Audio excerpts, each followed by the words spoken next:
मेरे हिसाब से हमने थोड़ा सा गर्दन पकड़ लिया भाई इंग्लैंड की। गर्दन पकड़ी है तो वो उल्टा घुमाने का चांस क्यों देना किसी को। इंडिया के नंबर 4 को तुम लॉर्ड्स के ऑनर्स बोर्ड पे कभी आने नहीं दोगे ऐसा। सिराज ने लास्ट इनिंग में तीनों पेसर्स में सबसे कम बॉलिंग करी। To me something seems off with NKR. वो फील्डिंग में भी मिस कर रहे हैं चीजें। बिल्कुल भी हार्श नहीं होगा ये बोलना कि Jadeja as a pure batter खेल रहे हैं इस टीम में। आई स्टिल फील कि they did not play a perfect 11। अगर आप लॉर्ड्स में जीत जाते हो तो फिर स्वागत है आपका बैट बॉल और बैठक में। एजबास्टन की एक बहुत बड़ी जीत के बाद हम आ चुके हैं लॉर्ड्स के प्रीव्यू के लिए।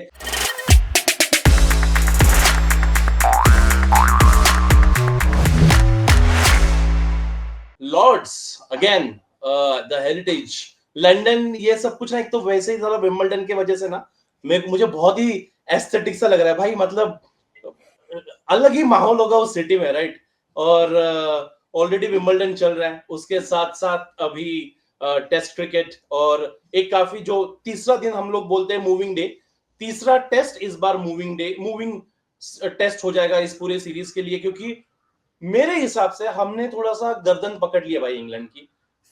मतलब मुझे लग रहा है कि हम काफी अच्छे पोजीशन में है तीसरे टेस्ट में जाते हुए। शुरुआत करते हैं सोमेश से। सोमेश, आप बताइए, आपको क्या लग रहा है लॉर्ड्स के बारे में, एक्सपेक्टेशंस और उन सब चीजों के बारे में? यार गर्दन तो पकड़ ली है, बस दबाने की देर है। तो आई थिंक सबसे बड़ी बात ये रहेगी कि अभी इंग्लैंड इस बार 11 कितना पहले अनाउंस करते हैं या फिर इस बार वो करते भी है कि नहीं करते, क्योंकि आई am expecting a lot of changes specially in the bowling department. तीनों ही बॉलर्स थोड़े जेडेड लगे हैं। जॉश टंग ने जो लोअर ऑर्डर विकेट्स लिए हैं उसके अलावा उनके विकेट्स आए नहीं है। ब्राइडन कार्ड्स पिछले मैच में भी मतलब he is looked, I think मुझे तीनों में सबसे बेस्ट ब्राइडन कार्ड्स लगे अगर मैं दोनों टेस्ट को कॉम्बिनेशन में देखूं तो। बट लास्ट टेस्ट में उनके भी कुछ ऐसे 100% फिट नहीं लग रहे थे वो टुवर्ड्स द एंड। वोक्स का तो यार अगर पिच से मदद नहीं है तो बिकम्स वेरी डिफिकल्ट। फिर बहुत सारे सवाल ये भी हैं कि वो आगे एशेज तक जाने वाले हैं कि नहीं जाने वाले, नहीं जाने वाले तो क्या करना है आगे। एंड मोर इम्पोर्टेंटली 3 दिन का ब्रेक है। स्टोक्स ने पिछले टेस्ट के सेकंड इनिंग में बहुत कम बॉलिंग कराई थी जितना मैंने ध्यान दिया।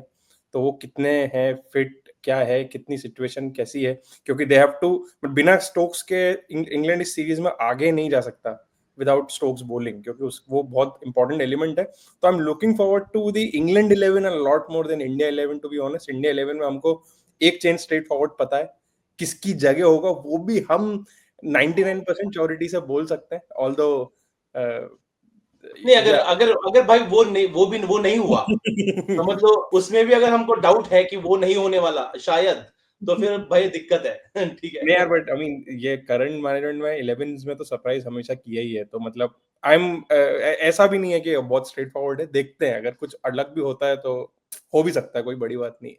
भाई करंट मैनेजमेंट नहीं, मुझे लगता है पिछले आई थिंक हर अवे टेस्ट मैचेस में हमको 11 से थोड़ी ना कुछ तो दिक्कत रही है। 11 के बारे में तो बाद में आएंगे। Nikhil, what are you expecting from Lord's? Pitch के हिसाब से, कंडीशंस के हिसाब से, बारिश हो रही है ऐसा नजर आ रहा है अभी तक तो, लेकिन आपके हिसाब से पिच कैसी होगी? नहीं, पहले तो वेलकम है विकास। ये गर्दन पकड़ने वाली बात मैं अक्षय से एक्सपेक्ट नहीं करता, आपसे एक्सपेक्ट करता था, तो आपने सही पकड़ा गर्दन। और यही है, बात कर ही रहे, आपने वाइब्स की बात करी तो मैंने एक मैनिफेस्ट तो किया ही है कि हम भी शायद कभी लंदन में लॉर्ड्स में जैसे स्काई ने किया था, गार्डन में बैठे बैठे आप, मैं, सोमेश और अक्षय, हम भी शायद कभी बैठक करेंगे हिंदी वाली लंदन में वेन्यू से। तो होपफुली मैनिफेस्टेशन उसका भी होगा। और एक्सपेक्ट तो देखो यार, इस साल टेस्ट क्रिकेट से क्या एक्सपेक्ट करना मुझे नहीं पता। उस 11 के साथ 20 विकेट ऐसा लगा रहा था कि शायद मुश्किल हो सकता है। पर जो सबसे सबसे बढ़िया बात उस टेस्ट की मुझे ये लगी कि जब आप नए बॉल के बॉलर को नया बॉल दो तो क्या होता है, वो हम सब ने बहुत अच्छे से देखा। तो I just hope India continues to grow on that, क्योंकि अब आपके सामने काफी क्लियर है कि नया बॉल किसको मिलना चाहिए, सेमी ओल्ड बॉल किसको मिलना चाहिए। यहां से भी अगर हमें जय माता दी करके जीतना है तो आई एम सीटेड। कैसे देख रहे होगी इंग्लैंड इस टेस्ट मैच को?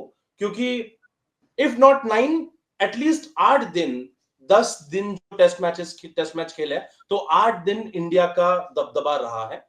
इंग्लैंड क्या चेंजेस करना चाहेगा इस अगले मैच में, और क्या इंग्लैंड वो देखेगा? क्योंकि यार कल मैं मंडे नाइट लाइव पे जब इन लोगों को देख रहा था तब भी अवनीश काफी वो बोल रहे थे कि भाई ये जब जब बात करते हैं तब एशेस के बारे में बात करते हैं, आज के बारे में बहुत ज्यादा इतना बात नहीं करते, लेकिन लॉर्ड्स का टेस्ट मैच जीतना उतना ही ज्यादा जरूरी। तो इंग्लैंड क्या एक्सपेक्ट कर रहा होगा? निखिल आप शुरुआत कीजिए। नहीं, मैं काफी हद तक सहमत हूँ जो बात सोमेश ने करी कि मेरे ख्याल से इंग्लैंड को बैटिंग से इतनी दिक्कत भले ऐसे आई है कि रिटर्न्स नहीं आए, पर उनकी बॉलिंग हमको दोनों ही टेस्ट में ऐसी लगी है कि जहाँ पे बहुत कुछ है टू थिंक अबाउट। बैटिंग तो आपने देखा है कि जब आप नए बॉल के सामने आ जाओगे जल्दी तो both the games have been new ball wickets kind of oriented, but it is the bowling that has like the bite. अगर आप हमने पहले भी जो बैठक किया था बात करी थी कि कैसे पहले मैच में 2 जॉस टन के ओवर्स देखें तो दे वर टू बिग फॉर इंग्लैंड, कि दोनों टाइम आपने टेल को वाइप आउट कर लिया तो आपको बड़ी मदद मिली। तो अब इसीलिए भी मुझे चाहिए कि इंडिया जब जब मौका मिले लंबी बैटिंग करे, क्योंकि ये चीज हमने पहले भी इंग्लैंड के साथ देखी है कि वो काफी कम समय के लिए बैटिंग करते हैं, तो आपको उसका फायदा उठाना चाहिए by making them field for long period of time. तो जो हमने 3-3 विकेट निकाले थे नए बॉल से, वो इसलिए निकाले थे क्योंकि वो फील्ड में थके हुए प्लेयर्स थे और फिर आपने उनको बैटिंग करने के लिए बुलाया at the fag end of the day. तो आई थिंक बॉलिंग ज्यादा कराना जरूरी है। और जैसे सोमेश ने बोला, 2 प्लेयर आपको ऑलरेडी लग रहे हैं जो जेडेड हैं। स्टोक्स ऑलरेडी मेरे ख्याल से अपना 3 टेस्ट मैच का कोटा दो मैच में ऑलमोस्ट टच कर दिए होंगे, ये मेरा असम्पशन है। He will not want to bowl too much. अब बशीर पहले दिन पे ग्रासी डेक पे बॉलिंग कर रहे हैं, तो बहुत सारी चीजें हैं जो इंग्लैंड को ध्यान में रखनी पड़ेगी। तो 2 चेंजेस तो मुझे लगता है काफी क्लियर है कि आर्चर खेलने चाहिए, एटकिंसन भी आ जाएंगे फॉर ब्रायडन कासिम में भी जॉश टन। क्रिस वोक्स को मैं एक और मौका दूंगा क्योंकि लॉर्ड्स में उनका रिकॉर्ड बहुत बढ़िया है। तो ये एक मेरा वैसा टेस्ट हो जाएगा कि अगर लॉर्ड्स भी नहीं चले तो फिर शायद मैं क्रिस वोक्स के साथ आगे फिर ना बढ़ूं, क्योंकि एशेस भी अगर आप लंबा भी सोच रहे इंग्लैंड, तो मेरे को नहीं लगता कि क्रिस वोक्स के साथ वो एशेस देख रहे हैं। क्रिस वोक्स मेरे हिसाब से इसलिए पिक हुआ है क्योंकि उनको ये सीरीज घर पे जीतनी है। तो I think they will back Chris Woakes in another game in Lord's and I will not be surprised if he comes good, क्योंकि पिछले मैच में भी he started really well. 2 umpires खोलते जो उनके फेवर में नहीं गए, वो चले गए होते तो match could have been different. तो 2 चेंजेस मैं एक्सपेक्ट कर रहा हूं इंग्लैंड से, Brydon Carse and Josh Tongue out for Archer and Atkinson. तो एक्चुअली अगर मैं जब इंग्लैंड के बारे में सोच रहा हूँ तो बहुत सारे फैक्टर्स हैं जो अभी कंसिडर करने के हैं। रिपोर्ट्स आ रही हैं कि भाई उनको विकेट से पेस एंड बाउंस चाहिए, स्टोक्स को ये विकेट सब कॉन्टिनेंट टाइप का विकेट लगा।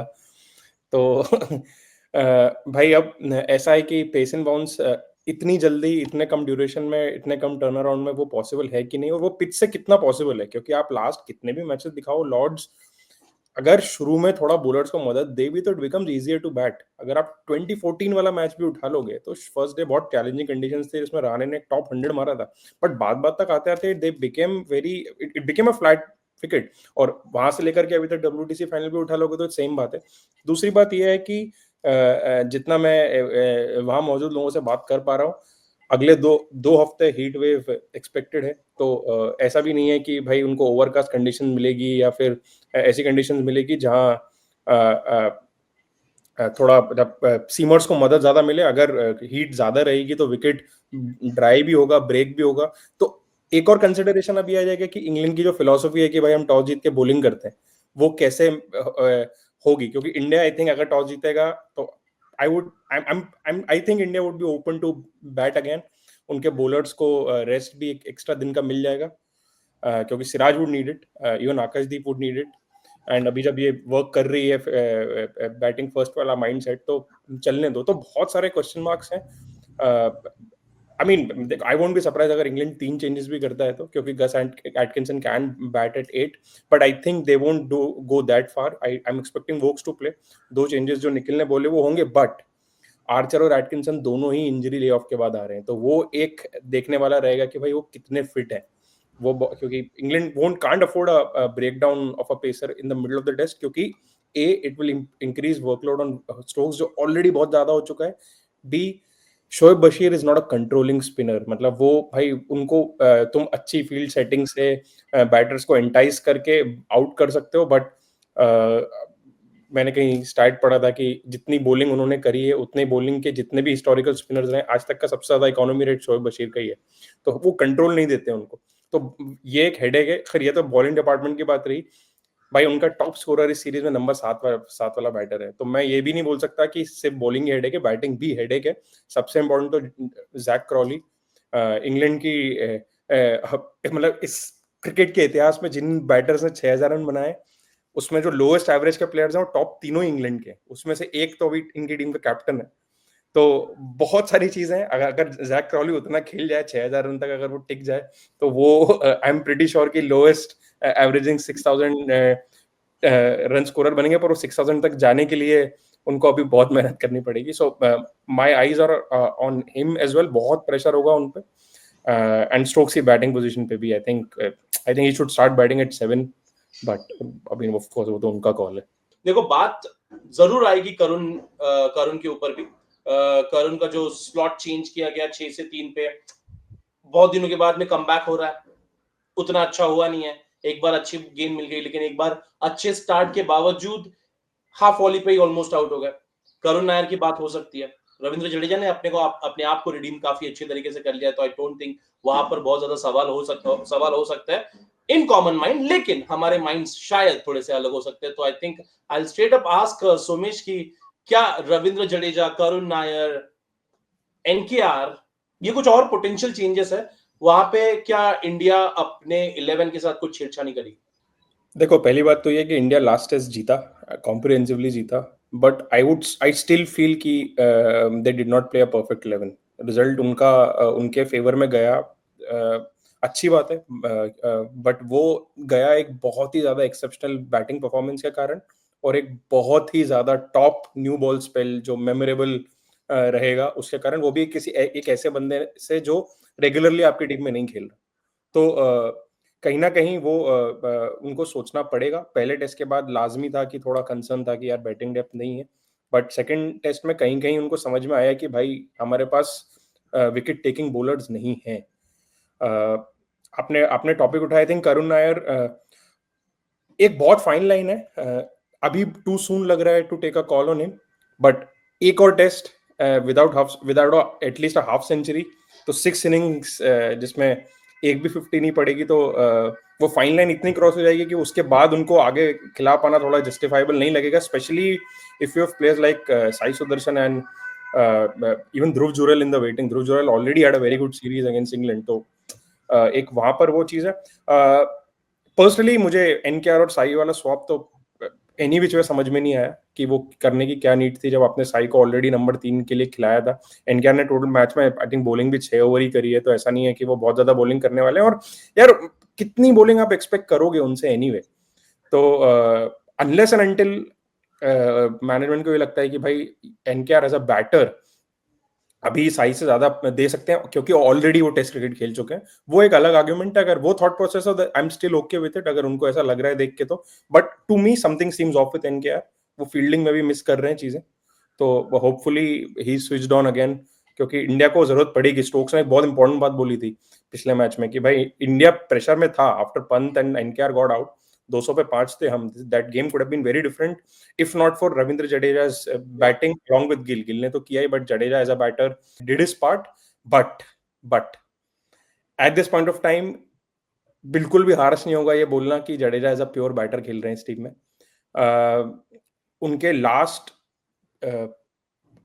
6 विकेट कुछ 500 रन पे आए, starting with from the tour to Australia. मैं बस एक स्टैट पढ़ूंगा कि अभी तक 12 बॉलर्स हैं जिन्होंने इंग्लैंड में, 26 बॉलर्स हैं जिन्होंने इंग्लैंड में 500 से ज्यादा ओवर्स डाले हैं, एंड उसमें रविंद्र जडेजा का एवरेज वर्स्ट है, इज एवरेजिंग 50 पर wicket, and next worse is Ashley Giles जो 43 है, तो 7 रन का डिफरेंस है उनमें और सेकंड वर्स में, जो कि 26 बॉलर्स की लिस्ट है।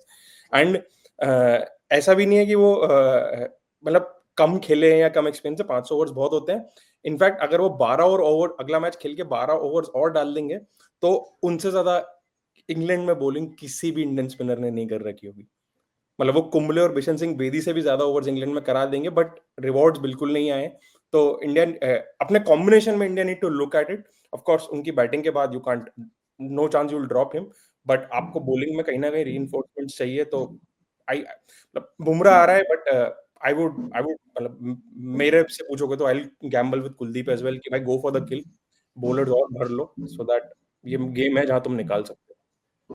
शायद ये एक और रीजन है क्योंकि उनकी बैटिंग उतनी स्ट्रांग है, इसलिए वो हमेशा अश्विन से भी ऊपर देखे गए इंग्लिश कंडीशन में, और उसी की वजह से ये नंबर्स भी है क्योंकि वो इतने सारे ओवर्स वहां पर इसलिए डाल रहे क्योंकि वो बैटिंग में उतना अपना योगदान दे पाते हैं। निखिल, आपके हिसाब से क्या लग रहा है, क्या चेंजेस हो सकते हैं? कुलदीप यादव, एक बड़ा सवाल, क्या कुलदीप यादव लॉर्ड्स में खेलना चाहिए, और अगर खेलता है तो किसके जगह पे खेलना चाहिए?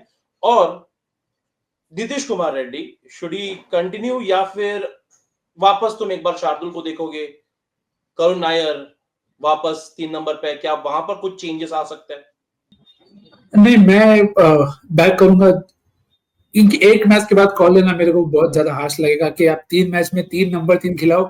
इट इज टू मच जय माता दी even for anybody, forget India. तो मैं वो चेंज नहीं कर रहा हूँ करुण नायर के साथ। I give him this entire series, to be very honest, कि आप ले लो ये पूरा सीरीज आपका, पर मेरे को यहाँ से 2 टेस्ट हो गए, 3 टेस्ट अगर आप खेल रहे हो, मेरे को कम से कम 2 to 350 प्लस स्कोर्स चाहिए आपसे, क्योंकि ऐसा नहीं है कि आप बहुत ही ज्यादा अनप्लेबल कंडीशंस में खेल रहे हो। पब्लिक ने रन मारे हैं, बड़े रन मारे हैं, और आपको एक्सपीरियंस है। This is the time to use that experience. तो होपफुली करुण वो काम करेंगे।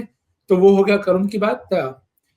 यार, कुलदीप को अगर हमने एजबैस्टन में नहीं खिलाया, I don't see him playing any other test unless it is absolutely dry, मतलब dead dry ओवल पे शायद आप उसको खेलते हुए देख लोगे, पर मुझे बहुत मुश्किल लग रहा है, क्योंकि हमें पता भी है कि अगर इंग्लैंड को पेसर बाउंस चाहिए तो I don't see India going down that route कि वो कुलदीप को खिलाएं।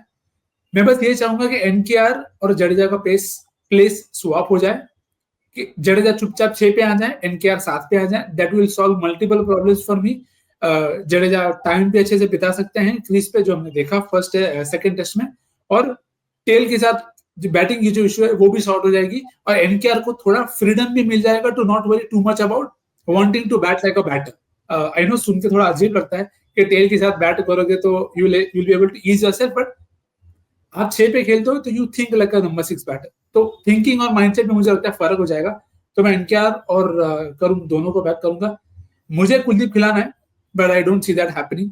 और पिछले मैच में मैंने सिराज से मांगा था 6 पर। इस मैच में मैं मांग रहा हूँ एक जन से, उसके बारे में आगे बात करेंगे। नहीं, आप बात ही कर लो अभी।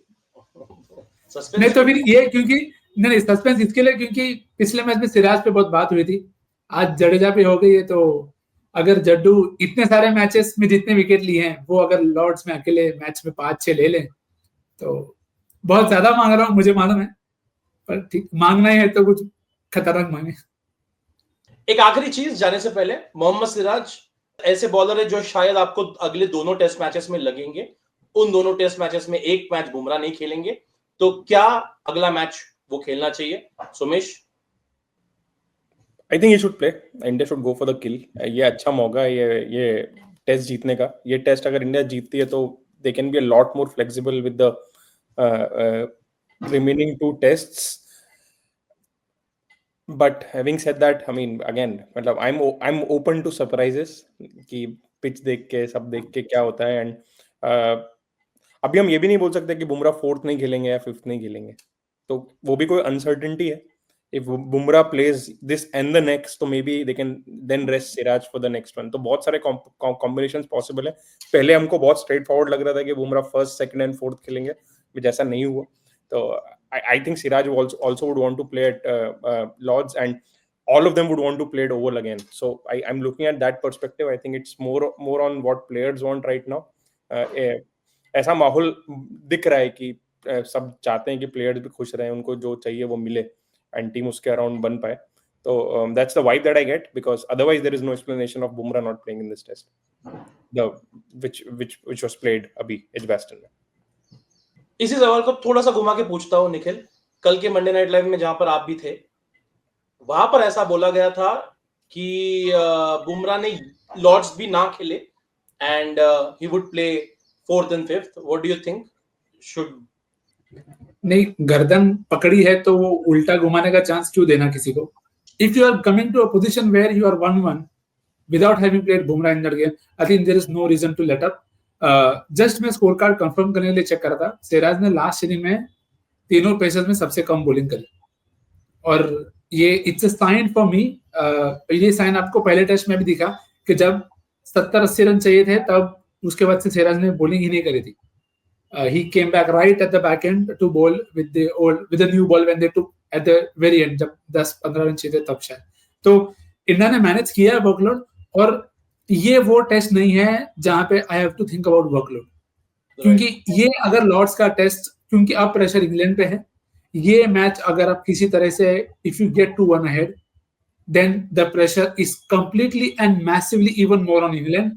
They have to catch up and make play, और फिर we don't know anything can happen. तो ये टेस्ट में मैं बिल्कुल बाबूराव को याद करके कहूंगा कि बिल्कुल रिस्क नहीं लेने का, पूरे 3 बेस्ट पेसर को खिलाओ, एंड दिस इज आपके पास पहली बार ऐसा है कि आपको नया बॉल किसको देना आपको क्लियरली पता है कि नया बॉल में बुमराह और आकाशदीप को दूंगा, सिराज को सेकंड सेमी न्यू बॉल चाहिए, परफेक्ट, सिराज को सेकंड न्यू बॉल दो, एनकेआर आपका बैकअप पेसर हो जाएगा, जडेजा सुंदर 2 विकेट। इससे बचा, इससे अच्छा मौका आपको नहीं मिलेगा to pressure on England, please go ahead, do it. जी हाँ, इससे अच्छा मौका नहीं मिलेगा, और इस मौके को पूरी तरीके से मतलब निचोड़ के फेंक दो भाई, मतलब लेट्स गो 2-1, एंड उसके बाद में एक 10 दिन का ब्रेक लेके फिर एक बार इंग्लैंड को प्रेशर में डाल सकते हैं। I think that's the best way. Quick prediction, India winning, India losing, Somesh? यार मैंने तो 1 महीने पहले लाइव में इंडिया 4-1 बोला था, जब बहुत खिल्ली उड़ी थी मेरे पे। अभी भी वो रिजल्ट बहुत दूर है, बहुत दूर है, बट यार आई स्टिक टू इट यार कि 4-1, 3-2 either way in India's favour, I will take it. तो लॉर्ड्स में जीतो, फिर उसके बाद आखिरी 2 में देखते हैं कि क्या करना है। ये तो ही आम जिंदगी निखिल भाई, जस्ट नॉट विन, उसके साथ और कुछ तड़का छौका कहीं और से कि इसकी नहीं, इसके 23 बॉल में 31 आएंगे, उसका वहां पे नहीं भाई, देख भाई इनिंग्स, भाई मैंने एक क्रेजी चेज और एक बड़ी विन बोल दी थी, वो हो गई। एक इनिंग्स विक्ट्री ऐसा लग रहा है कि हो सकता है किसी गेम में, ये गेम में मेरे को जीतना है ऐसा तो बाद में जीतना, और हारना भी है ऐसा तो बाद में हारना, क्योंकि मेरे को लगता है लॉर्ड्स बहुत बहुत ज्यादा इंपॉर्टेंट टेस्ट है इंडिया के लिए, क्योंकि अगर आप लॉर्ड्स में जीत जाते हो तो फिर I feel India will be safe in this series. तो I will hope India can go to 1 up, and बाकी हमने बता दिया, जडेजा ले लो विकेट्स, रूट मार ले, run player of the match ले जाए, ठीक है, in losing cause I have no problem. Okay, thank you so much. मैं जाते जाते मैं भी एक अपना छोटा सा रख के जाता हूँ, KL Rahul 100 guys, KL Rahul 100। Okay, thank you so much guys. Expected है, बोला नहीं ना, लेकिन मैंने टिका दिया ना एडिट पे, ठीक है। तो ये था हमारा इंडिया वर्सेस इंग्लैंड के लॉर्ड्स मैच का प्रीव्यू, और अगर आपको वीडियो अच्छा लगा है तो please hit the like button और सब्सक्राइब कर दीजिए cricket.com को, और वीडियोस आ चुके हैं बैट बॉल और बैटर के, तो प्लीज वो भी देख लेना। Thank you.